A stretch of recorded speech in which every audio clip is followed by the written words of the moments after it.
Most people don't keep drinking because they enjoy it. They keep drinking because they don't want to deal with what's underneath it. Big difference. Because if it was just about having a good time, half the nights I've seen wouldn't have ended the way they do. After I stopped drinking, I started noticing things I never clocked before. Not the obvious stuff, hangovers, feeling rough. I mean the patterns, same nights, same conversations, same outcomes. And it made me realise people aren't stuck because they don't know better. They're stuck because quitting forces them to change more than just drinking. First reason. It's not a habit, it's their identity. I'm the one who's always out. I'm the fun one. I'm the one that gets it going. That's how people see themselves.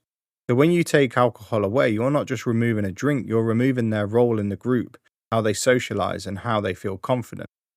And now they've got to just sit there as themselves. No boost, no mask, no excuse, and that's uncomfortable as hell. Quitting drinking doesn't remove alcohol. It removes the version of you that only exists when you're drinking.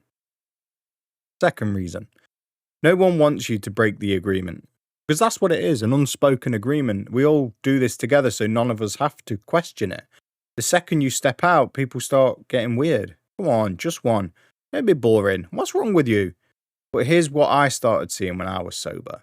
It's not banter, it's discomfort, because now they've got someone in the room who's fully aware of what's actually going on. And this is where it really hit me. I remember one night, just a normal one. A few of us went to the pub and I wasn't drinking because I was driving. Nothing mad, just a few games of pool and a bit of banter. Pretty decent, in all fairness. Laughing, taking the piss, everyone playing absolutely shocking pool. But that's half the point, it was just easy. There was no drama, no nonsense. Anyway, I stepped out to go to the car to grab something. That was only probably a few minutes, and I come back in and the whole place had shifted. My mate's up at the bar squared up with some bloke, and I'm thinking, what the hell has happened here? Next thing, he's picked up his pint glass, bitten into it, chewed it, spat the glass and the blood at the guy, and I just stood there like, what the fuck am I walking back into? 2 minutes. That's all it took for a completely normal night to turn into chaos over nothing. Some comment, some look, some stupid ego reaction, and now that night's done. That's what alcohol does. It lowers the threshold for stupidity. Things that would never matter suddenly feel personal. A look becomes disrespect, a comment becomes a challenge, a bump becomes a problem. And when ego's involved, it escalates fast. Third reason, people don't want to give up the escape. Because alcohol just isn't a drink, it's a shortcut to confidence, switching off and not thinking. But here's the reality, your body treats alcohol as a toxin it has to get rid of first. Which means your sleep gets wrecked, your recovery drops, your brain doesn't function properly the next day.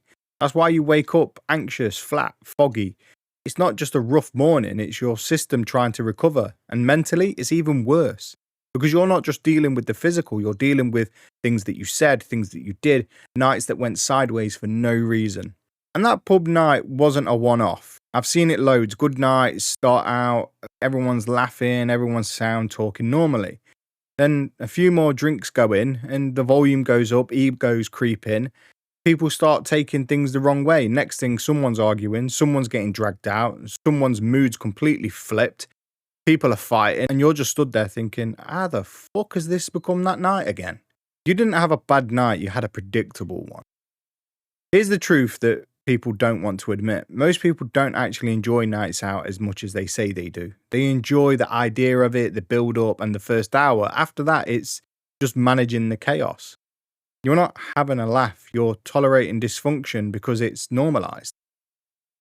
And this is why people don't quit, because quitting means stepping away from the environment, the people, the version of themselves tied to it. That's a bigger change than not just drinking. But staying in it, that costs you your time, your energy, and your self-respect. Because deep down, you know it's not adding anything. So if you're listening to this thinking, yeah, that does sound familiar, do this for me.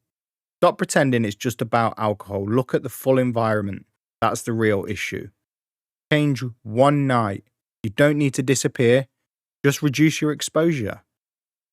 Run a 30-day test. Not forever, just to prove to yourself you don't need it. Because most people won't even try that.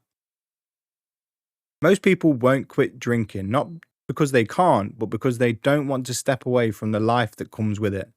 even if that life keeps giving them the same outcome. If you've ever been on a night out that went from quality to chaos for no reason, you already know what I'm talking about. Follow the No Bullshit Mindset podcast, and if you've got a story like that, I want to hear it, because I guarantee there's more of them out there. Stay safe, take care, and I'll see you in the next one.